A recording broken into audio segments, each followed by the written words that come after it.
Oh, we are back. Everybody is back here. The gang is back together. Jerry is back with us. Jerry was in a snowstorm in St. Louis. Did you survive? Clearly you did, but how was it? Yeah, one of the things they don't tell you about working in TV news in college is that when you have like a big old event like a snowstorm and you have a state that struggles at clearing snow, that you might have to end up in a hotel. So It's last the worst. weekend I was sitting in a hotel all weekend. Luckily, you get the hotel Wi-Fi was good enough. So I brought the PlayStation, grinded some Dynasty, did all that. But yeah, we're here this week. It's been a couple weeks. Missed you guys though in the process. It's happened the same. But now I get to come back, and we're not even talking college football this week. So I got out of the bag here. Come back and everything's changed. Caleb shaved. I did. It's a whole new world. I'm really scared for the next time I take any sabbatical. What's going to happen? Trevor might be bold. Yeah, maybe. No, I mean, yeah, the staying in the hotel part sucks because I remember I did it once working at WNDU. I think you stayed that same night too. It is awful actually, and it was like one of my first times working on the morning show, and I didn't go to bed till like 11 o'clock, and I went in the next day, and I was like, oh man, I was like up. I watched the 11 show and everything. They were like, you watched the 11 p.m. show and then work the morning shift. I'm like, dude, this is my first time working it, but it's terrible, dude. It is. It looked like though you were like right next to your work. We are. This one is a walkable distance now. Oh, yes. One thing that is very important to note is that unlike the Michiana area, unlike Cassopolis specifically as well, St. Louis sometimes acts like it doesn't get snow every year. So it likes doing this game of like, how much snow can we get without touching the roads? And a lot of times that ends with a lot of cars into one another, massive traffic pileups, and just terrible roads. So even though that was like that hotel was maybe now just walking distance, maybe within 1,000 yards, right, of one another, you're walking. You're not trying to drive in between, not just for like poor gas concerns. It's like road concerns. This time, though, they did like a lot better than last time, but that is really, really, really not saying much. But yeah, we're doing the hotel shift is like kind of fun until it's not, especially for the mornings. Like if you do the evening, it makes a little bit more sense. Your routine isn't off. You can hang with people from work. Now, that also is a nightmare. Like I like the people I work with, but there's a weekend for a reason. Right. Sometimes I don't want to be out hanging out with the weekend folks, and I wanted to go make some like chili or something, hide in this basement like I'm doing right now, and talk ball. Like that's kind of what I wanted to do. And instead, I'm sitting in a hotel room making like grilled cheese sandwiches. But hey, we're here. We've survived. Still cold for St. Louis standards, but I ain't baby enough to tell you that's really that cold. No, I mean you're Chicago, man. Yeah, you're a Chicago guy. And I also lived in South Bend for 2 years. Like this is it's not like I've gone to warm weather climates that came back here. No, I mean it's just I don't know. It's the thought of Missouri getting snow to me. It is kind of crazy. They are in the Midwest technically, but the thought of Missouri getting snow, I'm like it is crazy to think. But it hurt everybody. Florida, it's like 30 degrees down there. Iguanas are falling from trees. They're playing the hockey game outside. Yes, Tampa Bay. Yes, they are outside currently being played. They had like a dome over the ice. Mm-hmm. I don't even think they needed that. No, it was also I think that's like 55. But like for Florida, that's like, oh my god, get the winter jacket. Terribly cold. Yeah, it's terribly cold. But no, Jerry, we're glad you're back. We've missed you. It's not been the same without you. It's been more wacky than what it probably should be sometimes. But no, we're here. We got a lot to talk about. Jonathan, Holy Child's Program Shave Shop. Throw that back. Nolan says gents, and Caleb looking like Vin Diesel with his hair. I don't know if that's good or bad. I'd say it's a good thing. He's a movie star. That's not bad. That's just funny. It's just I don't know. It does look different after you've had the hair for so long, and then you don't have it on your face. But some people have liked it. My mother hates it. So wow, it's usually the moms like it the other way around. Yeah, like, little baby boy. Yeah. It's that. Your mom be like, nah, get that stuff back. It's hilarious. Yeah. So I don't know. Yeah, I may keep it for a while. I may not. I don't know. I mean, if my head wasn't oddly shaped, I'd probably shave that too. But it's just where we're at. We got a quarter life thing going on, or No, I'm good there. I don't know. I just felt like it was the first time since COVID. I just felt like Oh my God. felt like That shaving. does feel very quarter life crisis. It's just like, Yeah. the last time I did this was the Make sure- pandemic. Yeah. True. That does not help the quarter life crisis argument right now. Just bros checking in, man. Just making sure No, everything's going good. I'm We cool. care about you, Caleb. Yeah. John says shave your head next time. When he shaves his head, I'll shave mine. Don't not keep it for a while, grow it back. Well, have you seen his hairstyles and choices sometimes? I don't know if he's the best. Wait, He had a man bun there for a while. Don't not double neck. Don't not keep it for a while, grow it back. Jerry, is that Keep how it you? for a while and grow it back. That's good or English if I've ever seen it. Well, boys, we got a lot to talk about in the NFL. We start with a man who is no longer a coach in the NFL. He has a girlfriend that is younger than me, I still believe, maybe younger than all of us. She's throwing a party for this man because he's so heartbroken that he did not get into the Pro Football Hall of Fame on the first ballot. Bill Belichick, 6 Super Bowls, photo right there as a head coach. 2 as an assistant with the Giants back in the day. He used to be their defense coordinator under Bill Parcells. 333 and 178 regular season record. 31-13 in the playoffs. Not voted in. It's a weird thing that they do for coaches and contributors, and then also veteran ballot guys. You have 5 names, and you're only allowed to pick 3 of them. And Bill was not one of the ones chosen. Robert Kraft was also up there. Roger Craig, Ken Anderson, and I forget the other name, along with Bill Belichick. He was short by like 11 votes to become a first ballot Hall of Famer. The Pro Football Hall of Fame came out and made a statement about the voting and all of that. Some say that they didn't vote for him because of Spygate and all that. But if you look at his record after Spygate, it was better than it was before. So I don't know. It's just one of those weird things when you have, the greatest coach of all time not get in first ballot. So it's just awkward to me to have this kind of thing because you would think, oh, no brainer. And now it's like, if you did this for him with, Spygate and everything, I'm the biggest Tom Brady guy, but are you going to ding him for Deflategate when he gets on the ballot? So it's just one of those weird things. And I don't know. It's just goofy. I don't get it because I texted some friends about this since I was on my sabbatical here. And I go, this kind of gives the same vibes as putting like a bandage on a gunshot wound. Of like, if you really care about like Spygate and all the other things that Belichick did, then don't vote him at all. Like not just one time, and everyone kind of go like, we're not going to let him be a first ballot Hall of Famer. He'll still make the Hall of Fame, don't worry, but it won't be first ballot. Okay? Like, if it's such a big deal, then that should be the outcry, right? And then the concern is just, oh yeah, we can't get over this cheating, which again, we're talking about the NFL here. When has this become the ethical society of people? It's not like everyone in that hall has a clean record either, right? Or is perfect. Not trying to just, dig at anybody else, but it's like, this is not the sport out of all of them specifically that needs to act like they're the morale police. So if it's some dig to be a first ballot, he's not the first ballot guy because that could be a distinction, right? When we talk about Hall of Famers, we're talking about the best of the sport. So at a certain point, it's like, how do you distinguish even the best of the sport from like the true titans, right? So this is a little way to knock him down and all this. But when you have the world siding with Bill Belichick, the guy who, yes, while wildly successful, in a lot of circles is not liked, appreciated, and all these, but like as a Bear fan, I don't like Bill Belichick, right? I watched his dynasty run through teams for years, right? And all these things. He goes to North Carolina, look at all the fun that's happening there, right? Like, but all this to say, this makes the Hall look worse, not Bill Belichick, because people are not going to go, oh, he wasn't a first ballot Hall of Famer, so it's not a big deal. They're going to look at at that picture you're showing, Caleb, as you said earlier, right? They're going to look at all the stats you put down and go, okay, the Hall is being petty, right? And a lot of sports Hall of Fames have a lot of different things, right? The Baseball Hall of Fame has its own qualms and quirks, and it's almost so hard to get in at times, and the writers' problems, this and that. The NBA, everyone's like, oh, it's too easy to get in the Basketball Hall of Fame, right? The Football Hall of Fame, I felt like, is kind of a good middle ground in terms of getting the right people in while also having that level of selectiveness. So why are you messing with it because you don't like that the guy cheated? Sure, I understand this, but if it's such a concern, then he should not be in the Hall. He should not be in this discussion. Put him in this discussion just to ding him slightly. Then you just put him in a year later. what point have we proven? Because I don't look at Bill Belichick differently. I'm not like, oh, man, he's really tarnished. No, it's still Bill Belichick. So it's like, yeah, again, bandage on a gunshot wound type vibes here of if this is such a big problem, then treat it like such. But they're not going to.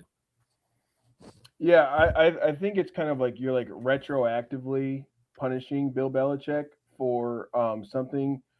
I mean, he sort of got punished for during his coaching career. Another idea I maybe like thought of is that maybe they don't know if he'll never come back to the NFL. So I don't know if they felt a way about having an active NFL coach being a Hall of Famer. I don't know if there's ever been that. I'm sure there may have been. But yeah, I agree with you guys. It's kind of strange to like retroactively punish Bill Belichick for Spygate. Once his career is all said and done, to go back and be like, no, this is actually a bad thing. When, like you said, Jerry, there is thousands of worse examples of people not following the rules in football or in public day-to-day life. And they're in the Hall of Fame. So it doesn't make any sense to me. I also kind of agree with you, like with what you said, Caleb. Are we going to punish Tom Brady now for the issues that he had with cheating? I don't think we will. I think Tom Brady will be a first ballot Hall of Famer. So then this will be kind of interesting to look back and say, well, okay, what was really the difference? But yeah, this is very interesting. I think the Hall of Fame got it wrong. Well, the other problem too is you set up a precedence now, because now you're going to look at Andy Reid and you're like, oh, if Bill Belichick wasn't first ballot, Andy Reid shouldn't be. And, guys on the fringe that are like Mike Tomlin, John Harbaugh, Sean Payton someday, it's like, what do you do? I don't know. I just think with anything, there's some personal problems that some of these voters have with these people. T.O. historically was one of those guys. That it took him like 3 and 4 years to get on the ballot. When you look at T.O., you're like, he's a top 5 wide receiver all time. So you look at that. So I think it's just one of those things. It's a chance that some guys in the room have the power and, they can do this. Carlos Beltran is a great example for baseball this past year. He's a first ballot Hall of Famer. It took him 3 times because of the Astros thing. So I don't know. It's just a weird thing that you set up, when you go into it. And the other problem is trying to control the amount of people going into the Hall of Fame. If somebody's a Hall of Famer and they're eligible, they need to go in. I don't care if it's 10 guys or 5 guys, just depending on that year. And the other problem I have with this is going to take away on Hall of Fame weekend those guys that do get in, because it's going to be like, well, Bill Belichick's not here. So you have that thing too, where the celebration is a little different. But I did just look it up. Jordan Hudson is doing a party for Bill on the day of the Hall of Fame ceremony. Massive, huge party. People Magazine exclusive story. Bill is getting a big party thrown for him from his girlfriend because, he's clearly mad.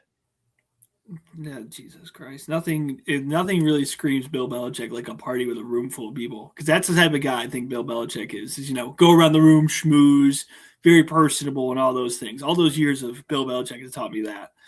Oh, my Lord. And the one thing I worry about with these types of things, too, is like, and Bill's in good health. I'm not trying to forecast anything negative. But when you get to a lot of these, like especially like coaches and stuff, right? These guys who are now up in age, a little bit older, stuff happens, right? And like, God forbid, and I'm not wishing this, I'm not trying to put that even on the air, but if something terrible happens here and you then next year we don't have Bill Belichick around and then he gets in the Hall of Fame, like posthumous and all that, however you say that word, and all this, you're going to look back and go like, oh, we were being petty for 1 year because of this thing and now he can't see that moment, right? So, and like, is that always the case? Obviously not, right? And especially with players, if you're getting a couple years after and they're like their 40s, okay, right? But it's like, that's a reality. And there's guys who get into the halls of all their sports after their lovely lives, right? So it's like you don't want to take away from that moment, especially for a guy where we're not debating like, oh, he had 1 ring, right? And he had a solid career, right? All this. The dude's most successful coach in modern NFL history, right? And like, again, built probably the longest standing dynasty in the last 30 years. And was the centerpiece of that. I don't care what other arguments you make to me, post-Brady, pre-Brady, all these things.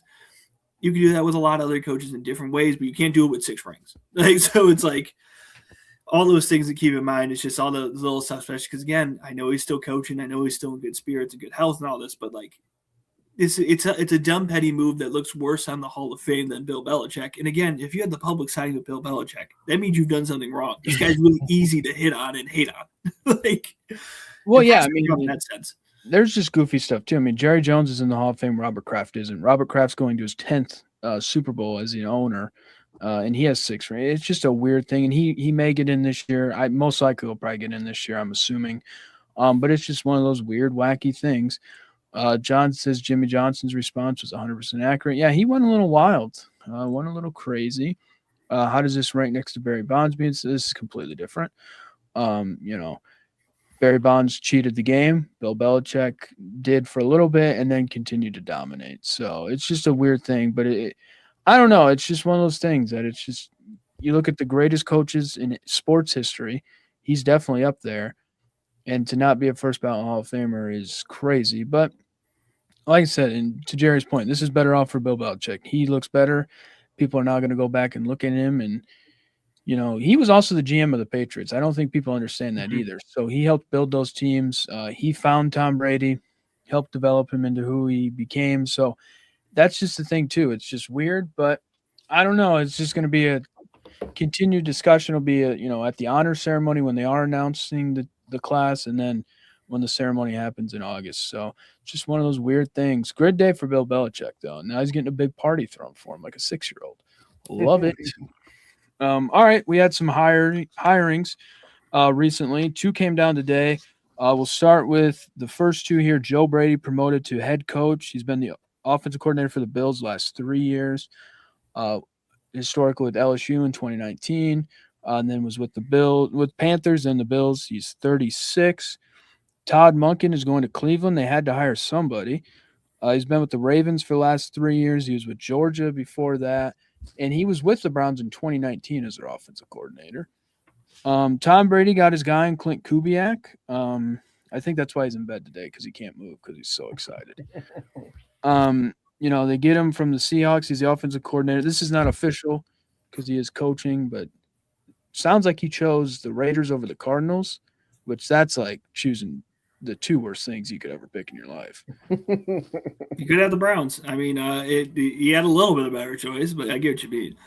But he will have the number 1 overall pick. He was with the Saints last year. He's 38. And Mike LaFleur is going to the Cardinals. Been the Rams OC for the last 3 years. Was with the Jets 2 years before that as their offensive coordinator. He's 38, and he's Matt LaFleur's little brother. So, some hirings, offense. It's kind of where the sport's going right now. And, what's very funny is, I think for 3 of these guys, you're kind of doing the recent trend. Even except for the Bills. I think the Bills I'm very curious about with Brady, because with Brady, it feels like we're going all in on this now, right? And that's where I think these are all so different, right? Like guys like Monken, Kubiak, and LaFleur, they're going to hopefully, I say hopefully because these organizations are weird, get a little bit of time. I think Kubiak's a steal for the Raiders, to be honest with you. That situation is a mess. Yes, you'll probably get into Fernando Mendoza, but still there's a lot of pieces here that don't make a lot of sense. That roster didn't make a lot going on. What do you do with Max Crosby, right? The Cardinals are also a really weird spot for LaFleur, right? What do you do with Kyler Murray? Are you in the quarterback market this year? Don't ask me about the Browns. Nobody knows what's going on with the Browns. The Browns are the one example every couple of years of this is just an NFL head coaching job. That's 1 of 32. So those 3 are a lot of mess. But the Bills, it's like, hey, this is now or never time. And this year, really, right, we talked about this a lot. It's something I brought up, I know, probably too many times, was I was really watching Josh Allen in the playoffs this year. Because this is a year you don't have Lamar there. You didn't have Patrick Mahomes, and you kind of threw it away. And there was a chance for them to win. They didn't. I don't care if it was a catch or not. Don't get in that position for this to be a problem. But it kind of showed I don't want to say it's a Ben Johnson only effect, blah, blah, but that offensive-minded guy doing really well, right? Look at Jacksonville, look at the Bears, look at all these recent trends here. Now, what's going to be funny is in about 3 years, we're going to have a wave of defensive coaches kind of all get their shine because they're going to figure out how to stop some of these offenses.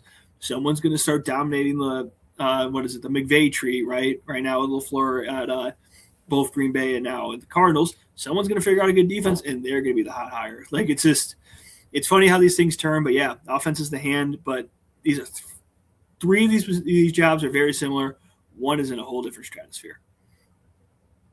Yeah, I think it was kind of funny that we were talking about Joe Brady getting some college positions when all of that was getting insane, and then now to see, I don't even know, maybe not on my radar, but Sean McDermott being fired didn't really seem like a possibility then. So with all the coaching hires and fires craziness that's been happening, to like skip forward to now would have been really surprising. I sent the message to you guys about the Browns head coach. Didn't know who he was before he got this job. I have no idea who he is. Seahawks coach, their offense looks really good this year with Sam Darnold and Jackson Smith and Najigba. So I think that's a good hire. Caleb thinks there's some sort of romance going on between Tom Brady. They love each other. And, yeah. So these are some better hires, I would say, throughout this entire process. There's been some head-scratching ones. I think Mike McCarthy to the Steelers was kind of a strange one, and we'll go look at that in a second. But, yeah, I think some of these are on the better end, specifically the Raiders and the Bills. I like those two hires a lot. So, you know, and like Jerry, what you said, there is a more of an offensive focus now. I think you can see what Ben Johnson did with the Bears and how quick he was to turn that franchise around. I think that's appealing for a lot of franchises to want to go get that offensive-minded guy. And I don't think it fits everywhere. So I think we'll see a maybe turn in the other direction for some of these teams. But, yeah, I think that Joe Brady and the guy from the Seahawks, I think those are two really good hires. And I'm a little skeptical on the other two, but not like some of the ones that we'll talk about in a second. Yeah, so my thing with the Bills is they pretty much blamed everything on Sean McDermott. You know, Brandon Beane gets promoted even though his last 3 drafts have been awful. And I mean awful. Keon Coleman went to Michigan State, was a good player at Florida State. He's got brick for hands now. He drafted him in the first round.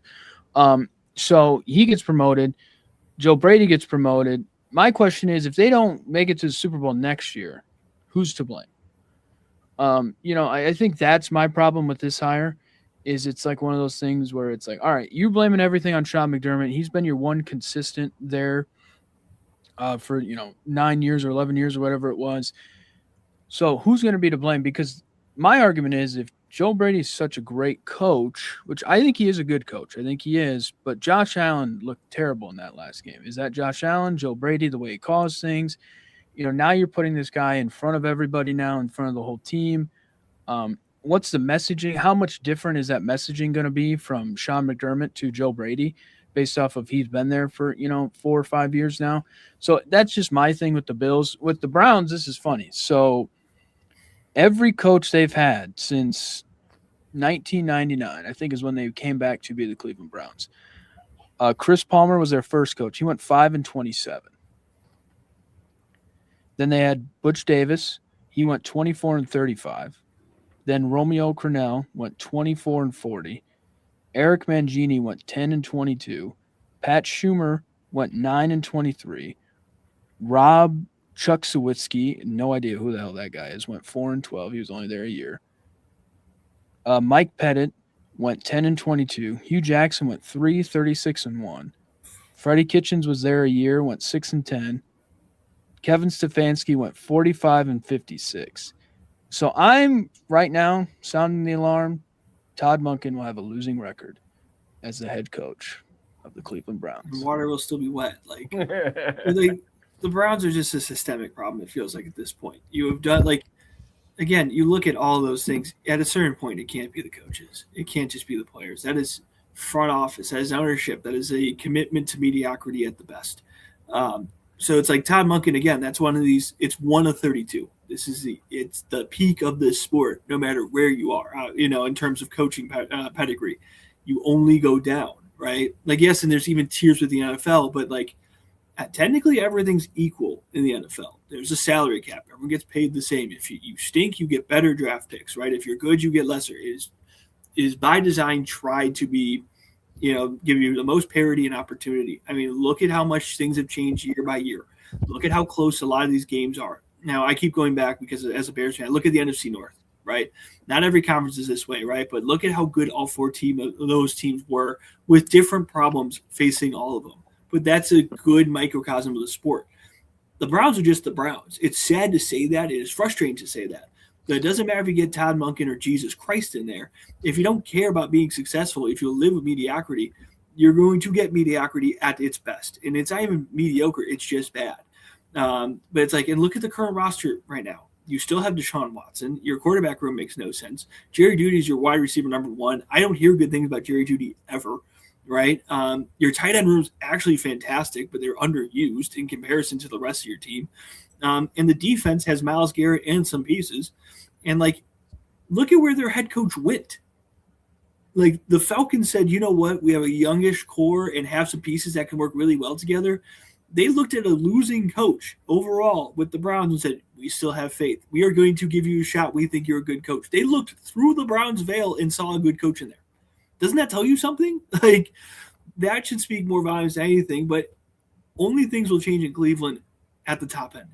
This is not a Shadur Sanders problem. This is not even a Deshaun Watson problem. This goes up to the top because it's gone on way before them, and it will continue to do so. So it's like, yeah, congrats, Todd Monken. You've gotten your job. I don't get mad. I'm not mad at him for taking it. It's an upgrade. It's a pay raise. It is a chance to be one of those guys.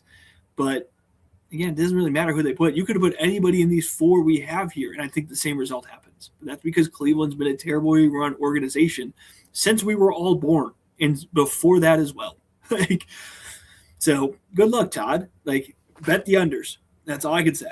Yeah, no, I mean, I will say, Jerry, they do have a Pro Bowl quarterback, so the quarterback room, some would say. I was also close to in Pro Bowl voting at this point. Yeah, so, I mean, they got down to the 26th person that could go. The other thing too is their defense has been really good the last couple of years. Jim Schwartz has been their defensive coordinator. He thought he was getting the head coaching job.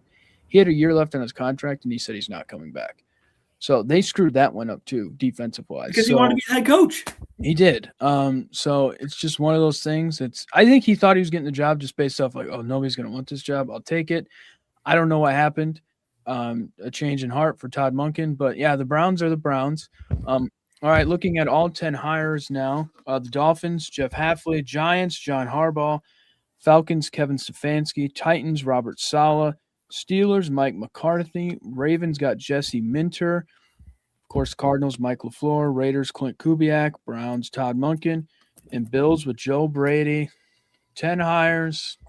What are some of your favorites? Don't like. The best one, however you want to describe it. I have one that I think is terrible, and the two that I think are awful. Maybe the dumbest things ever done. It's going to set back the franchises more. One being the Dolphins with Jeff Hafley. I said it before. Chris Shula should have been the guy. Jeff Hafley had the excuse for no longer being the Boston College head coach because he wanted to coach the guys again in the room. So now you make him the head coach. Makes sense. Not. And then Mike McCarthy, who is old, doesn't have a quarterback, and is supposed to piece together an aging defense in Pittsburgh when they need to rebuild. Do not get that one at all.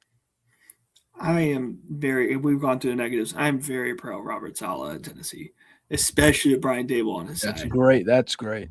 That's a fantastic move. I think Tennessee has set themselves up for a lot of success very quickly. You've put together, if Brian Dable is not a fantastic head coach, we can make that argument, this and that. I don't need to spend all day on that.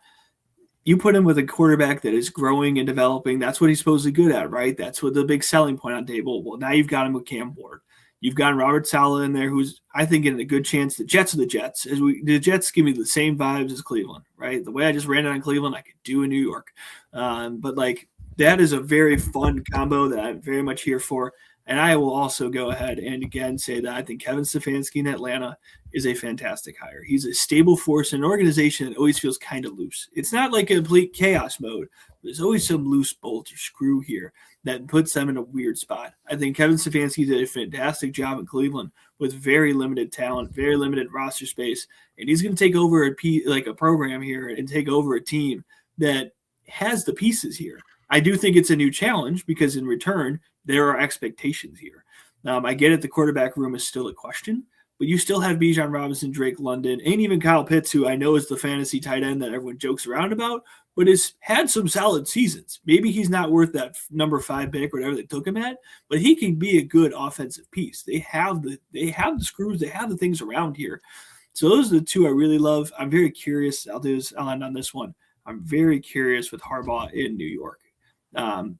Especially because he wanted a lot of control. And that tells me a lot about how this is going to go. Because if it's successful, that means that John Harbaugh can make himself very much another level of head coach, etc., in terms of the game of the sport, or he can flame out very quickly because there's a lot more on the shoulders. So it's very interesting to kind of see him pull that chess move. After being fired, no matter, right? But to want more power and to demand it. And that was kind of like the consensus around him of why teams would or wouldn't go for him. So if he has that power that he was so calling for to have more say in X, Y, and Z, if it works, we're going to look at John Harbaugh a lot differently. If he struggles, we're going to talk about him in a very different light in comparison to Baltimore. Yeah, I am excited to see what Stefanski can do in Atlanta. I think Stefanski showed for years that he is one of the best coaches in the NFL, even if the Cleveland Browns were technically underperforming compared to other NFL teams. I think that what he was able to do in Cleveland says a lot about how good of a coach he was. For them to even have some sort of success, taking Joe Flacco to the playoffs as their quarterback, I think that shows that Kevin Stefanski is a great head coach. I think I would really like to see what he can bring to that offense. I would say getting rid of Kirk Cousins is probably and trying to keep Michael Penix healthy is probably your utmost priority, or also finding a different quarterback. I also am kind of interested in John Harbaugh. I like you said, Jerry, if he doesn't do well there, then there's going to be a lot to talk about his end of his career, how it didn't look very good compared to his time in Baltimore. But I'm excited to see what kind of experience he can bring to that pretty inexperienced football team. They have a lot of really great pieces, and I think it would help for a guy who's been to the highest highs of this league and show what, get them to their highest potential. Like you guys said, Robert Saleh is a great move. I think he was great with the 49ers this year. Great defense coordinator. Him with Brian Daboll, that's super interesting. And then Joe Brady. I kind of want to see what he will do with the Bills. I wonder how much will change. I don't know. This is going to be really interesting if we have another situation where the Bills don't make it to the Super Bowl. And Caleb, you talks about it all the time. You have a window where you are expected to win and you need to take advantage of that window. This, I would say, was the perfect time for the Bills to make it to the Super Bowl. Was this season with no Patrick Mahomes excuse, no Lamar Jackson excuse, but then we find this situation with Denver and Bo Nix and all that stuff. So, yeah, I would say I'm most excited about Kevin Stefanski and Robert Saleh. I'm really excited for those. I think that'll really help both franchises. Interested with John Harbaugh, interested with Joe Brady. Mike McCarthy, I know we've talked about this a lot, but this just shows that the Steelers were not going to move on from Mike Tomlin if he hadn't stepped down. This is basically a reprint of Mike Tomlin, like going 9-8, make the playoffs, lose the first round, be really old. So me and Caleb talked about it last week too. He's not going to be here for 10 years. This is going to be a guy who's probably here for 3, 4, 5 seasons, not 6, 7. And that'll probably, be the end. And how much will that team have changed? Will they have rebuild? Probably not, because they're going to have to change the identity and the culture of that team once more, which is really difficult because when we looked, I think when Mike Tomlin got fired, they have had like 3 or 4 coaches since like 1960. So that is not a team that changes identity or culture very often. And then to do that with twice within, 10 years is going to be pretty unheard of for the Steelers. So. Well, the other thing with the John Harbaugh to the Giants is he had an offensive coordinator and now he doesn't. Todd Monken was supposed to be the offensive coordinator, so now he has to find somebody new there. I wouldn't be shocked if he tries to hire Greg Roman, who his brother just fired and who was with him in Baltimore before. So look for that. But I think that's the thing with John Harbaugh. To Jerry's point with the control is he didn't really have that control in Baltimore. Baltimore is very like we do it this way. We're structured. We believe in what we do. It doesn't really matter who our coach is. We feel like we're going to be successful with what we put on the field. So yeah, for him to be like, look, and I don't blame him for not wanting to go to Joe Shane because he's made some stupid decisions in his career as a GM. But when you're like, I want to go straight to the Maris for everything, and I need to do this, and it took 5 days to figure out the contract. At a certain point, it's like, do you want to be our coach or not? Robert Saleh, just depending on me, offensive coordinator. I think it's great with Brian Daboll when you look at it. Because, look, there is success in Tennessee before. Mike Vrabel was there and had success. So you get the right stuff going there. They're getting a new stadium. It's a new vibe. Robert Saleh is going to fix the defense, make that good. So, a couple of these hires weren't – the Cardinals hire, we're never even going to talk about them. The Browns, we'll talk about them because, they do have a Pro Bowl quarterback, of course. The Dolphins, we'll never talk about them. The Steelers, I just think it could go off the rails quickly. I like Kevin Stefanski. It just depends on the quarterback situation and how that kind of works out. But, yeah, for the most part, this is the ones we think are going to be the worst hires could be the best hires. Yep. It's just, wait and see.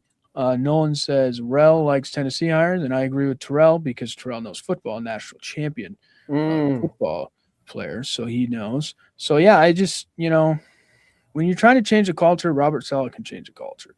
Nobody knew who their coach was before. Now you get a guy that looks the part. He also has like 9 kids or something like that, which is crazy. But, no, he did a really good job with a very depleted 49ers defense. All right, it is Super Bowl is a week away. It's called line time, as kids would say.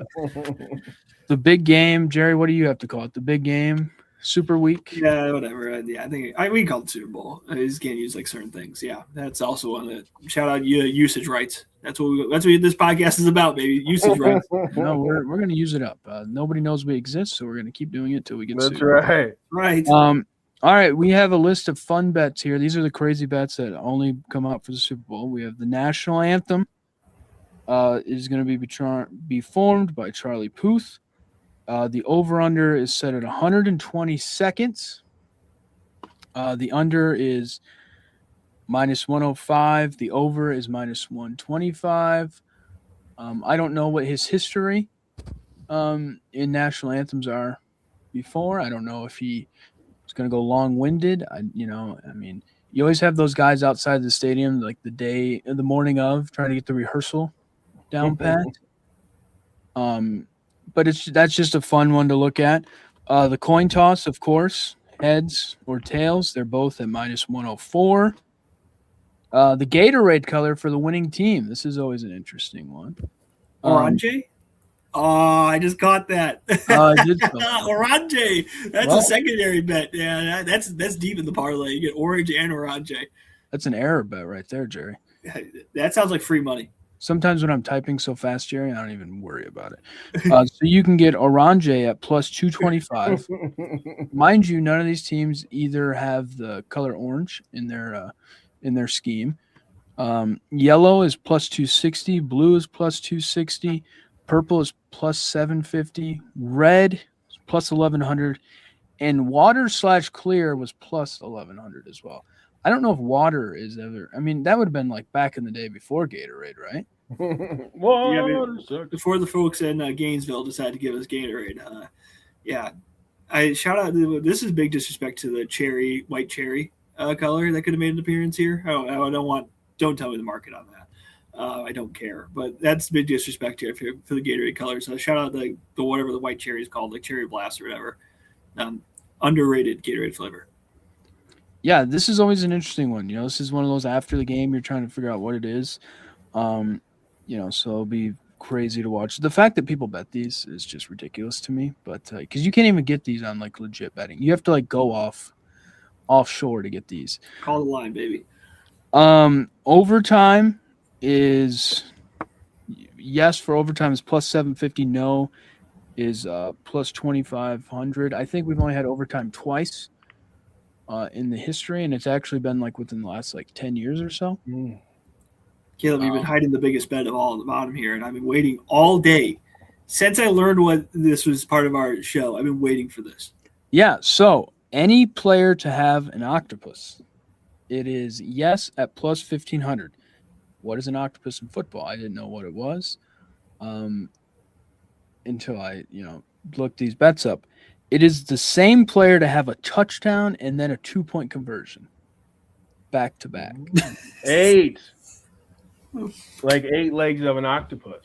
Yes. Oh. Wow, Trevor, you're really getting it. There we go. I'm just watching the gears turn right now. So, yeah, that is what an octopus is for any player to have an octopus. I don't think this has ever hit in the lifetime. At least I don't think it has. But the fact that this is something you can bet is crazy to me. But yeah, it's the same player. You know what? You don't think Jalen Hurts has gotten one of these before? Where it's like a tush. Maybe I'm saying in the Super Bowl, but probably. Gotcha. I was like, okay, I got you. That makes sense. I mean, I'm sure there's been a couple scored in regular games, but in the Super Bowl, I think it's close. I don't know. I just picked these. I mean, random. Of course, the national anthem people go crazy for. Hundreds of thousands of dollars are going to be bet on just these that are right here on the board, specifically. But yeah, an octopus. Now we all know what an octopus is. That was worth the 40-minute wait. Jonathan says purple by the pound. Pound, go to your phone, Jonathan, and pound 1-800-GAMBLER if you're worried about that. That's what you need to do. You don't hit the pound key. Just 1-800-GAMBLER. That is the only thing. If you do any of these bets, that's the only place you should be calling. Are you guys going to do any of these? No. They're dumb. I usually do the coin toss and then pick both sides, so I'm guaranteed to win.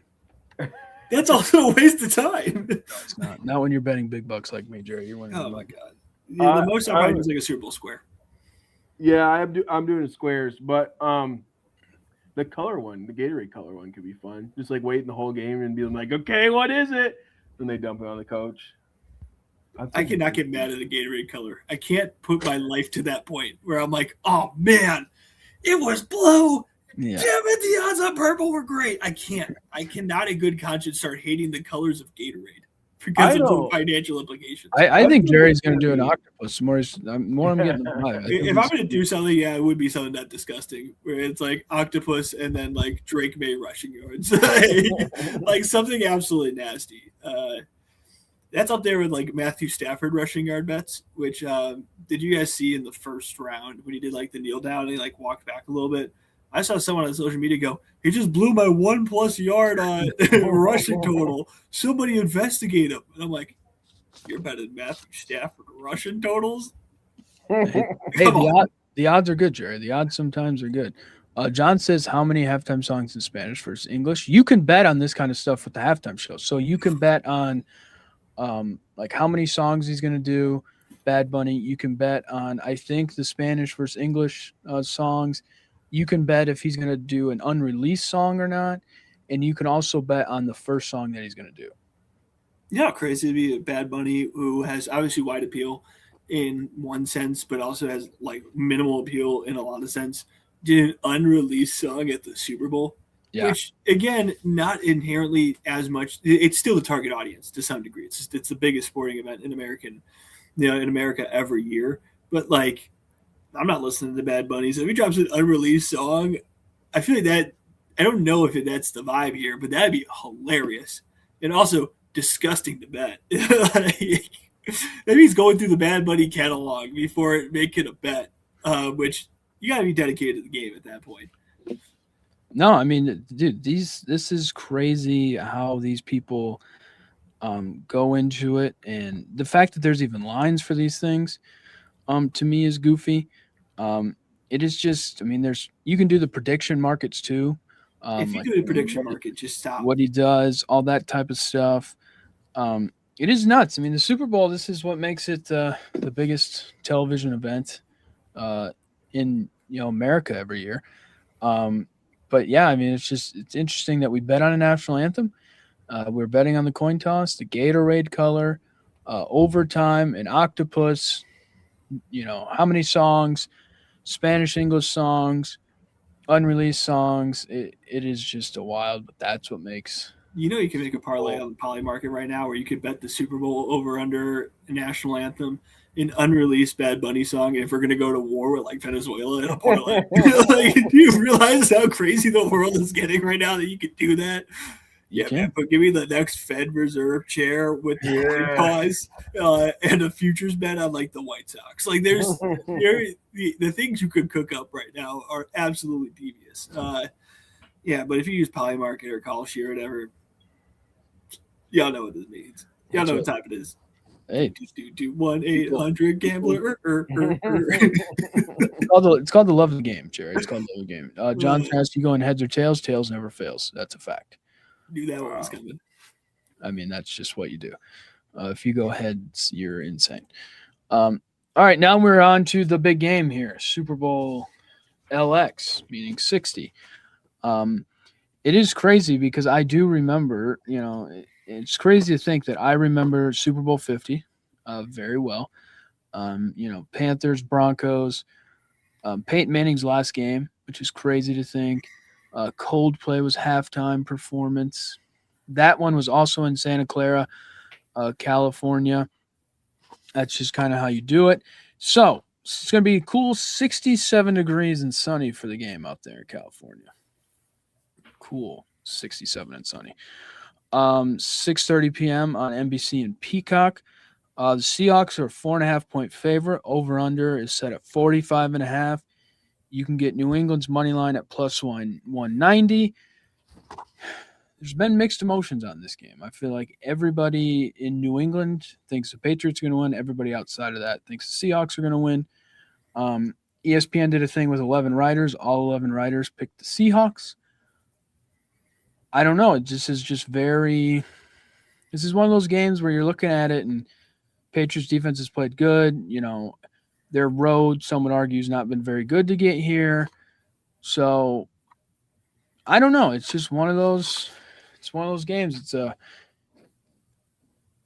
I don't know. It's hard to describe the Super Bowl actually because it's just one of those things where it kind of feels like none of us thought either of these two teams would actually be here in the Super Bowl. This Super Bowl feels like, in my mind, the one that starts the second Patriots dynasty, but it's not because of a win, it's because of a loss. It is you got a taste of it. You got playoff experience with a lot of those younger pieces. I look at Drake May, obviously, as all of us do, right? But you give Vrabel up on the big spot. You've built this team up here. Will Campbell, I know he hasn't been great at times, but you have some of this young core here that is accelerated rapidly to get to this point, along with the good veteran presence. The thing is that the Seahawks just feel so complete. Their defense is good. Is it super duper elite? No, but it's good and they hit. That team hits. I have not seen a team hit this year much outside of the Texans, it feels like, in terms of guys who just absolutely ring a bell. The Sam Darnold, he can't do it thing also feels kind of obsolete now too, which I could still see people hanging on to, but look at that NFC Championship game, right? That's when the lights are the brightest. I get all these things. It's a very complete offense. The Patriots have played some disgusting football at times, but have continued to win. But what I think is more scary about this is I like the Seahawks in this. I understand that all the ESPN folks picked that, which means that now the Patriots will win because that's just how things work. But if I'm thinking about this game logically, it looks like Seattle's just a more complete team. They've had a tougher road, which I don't think means that much, except for the fact that in that tougher road, they've looked like the better team at every corridor. I can't really always say that about the Patriots. The fact that you can legitimately look at the Broncos, New England game, and before the snowstorm, both of those teams still looked pretty even. That's scary. And that's worrisome because the fact that I can tell you if I think Bo Nix is in that game, it might be a different outcome should scare the hell out of Patriots fans. Where it doesn't matter who you put on the field this year for Seattle for the most part. I think they could beat them. They feel very complete, but it does worry me that we might be on part 2 of a Patriots dynasty that's fueled by this loss. I think that from what we've seen this season, I think that the Seahawks are better at basically every aspect of the game than the Patriots are. I think that was something that was obvious all regular season long. I think that's been obvious throughout the postseason. And I think that the Broncos are a quarterback injury away from being in the Super Bowl. With that being said, the Patriots are a great football team. I just really think that the Seahawks were the best team in the NFL this year. I think I really want Sam Darnold to win this. I think this will be, I mean, with this whole Indiana stuff happening, I think this will be another great story in the NFL for this guy who has basically been told no his whole career. And then he shows that he can get it done most of the time in Minnesota. And then he comes to Seattle and he just does everything he needs to. And now look where he's at. Now, that's not all because of Sam Darnold. He also has an all-world receiver in Jackson Smith-Njigba.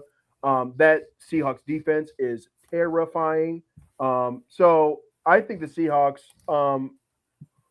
will win this. They may win this by more than one possession, but I think the Patriots will hang around. I think Drake May is great. With having such a young quarterback, there are parts of this Patriots team that are pretty experienced. Mike Vrabel, no spring chicken. He's played in Super Bowls and he's had quite a bit of head coaching experience. Stephon Diggs has been in the league for a while now. There's players all over the field that are experienced. So I think I don't think it'll be a blowout, but I do think the Seahawks will win. I think they are just the best team in the NFL right now. I think this year is their year, and I cannot wait because I want this to happen for the story that will surround Sam Darnold. Yeah, I mean, great storylines all around. The Patriots come back again. Of course, everybody thinks they're done after Tom leaves, Belichick leaves. They rejuvenate and they figure it out and they come back. The Seahawks are here based off of a coach that nobody knows who he is. And you look at the quarterback, he's the first USC quarterback to ever start in a Super Bowl, which is crazy when you look at the history of USC. Looking recent Super Bowl underdogs, the last 3 Super Bowls, the underdog has won the Super Bowl. The Eagles were an underdog to the Chiefs. 4 years ago, Chiefs were underdog to the 49ers, and the Eagles were underdogs to the Chiefs last year. Those lines were pretty close.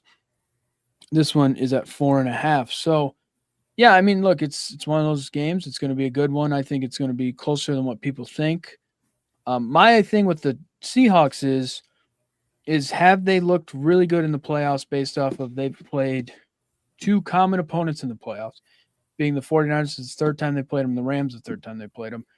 So that's my only thing with the Seahawks when I look at it. So, Trevor, you're going with the Seahawks. Yep. Jerry, what's your pick? I'll also go with Seahawks. Go ahead, take New England so we don't look like the ESPN thing. That's fine. No, it's a tough one because I do think that it does kind of feel like that Rams Patriots back in 2001, where, you kind of just have this team. Drake May hasn't looked wonderful, but it's like, can he do just enough? I don't know. I want to go Seattle, but I also feel like the Patriots are going to win. But I'm going to pick the Seahawks. I think it's close. I think New England makes it a game and has it fun and close based off their defense. But I just think Seattle's defense is going to make a play on Drake May, and it's going to be one of those where it's like it's just not your time yet. And it's just, I don't know. It just feels like it's happened too quick. It's one of those things where it's too quick. They're too ahead of schedule. Seattle's kind of been brewing this defense. You plug in Sam Darnold. They have a coach who's really good, understands defense. I just think the Seahawks are just a better team, and I think it's going to be a good game, but I think they won. So we are all going with Seattle. I don't think we're going to be the only ones. No, well, ESPN isn't, but ESPN knows all.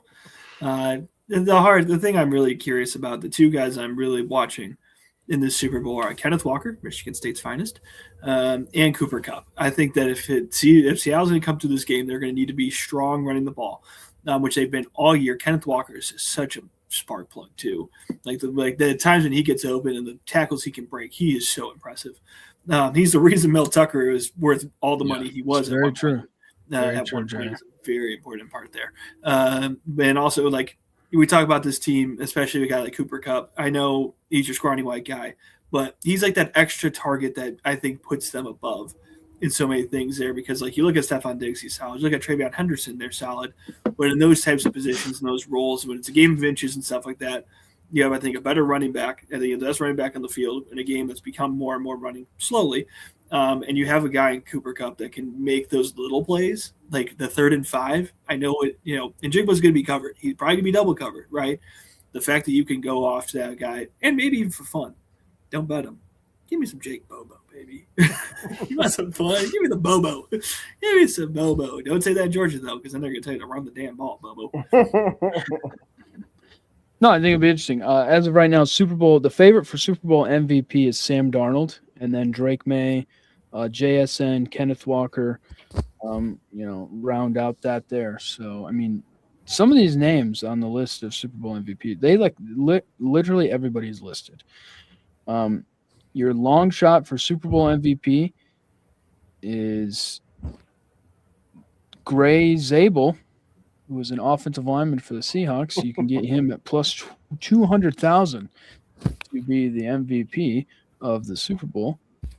That right there, Jerry, is where you call. Yeah, that right there is where you make the call.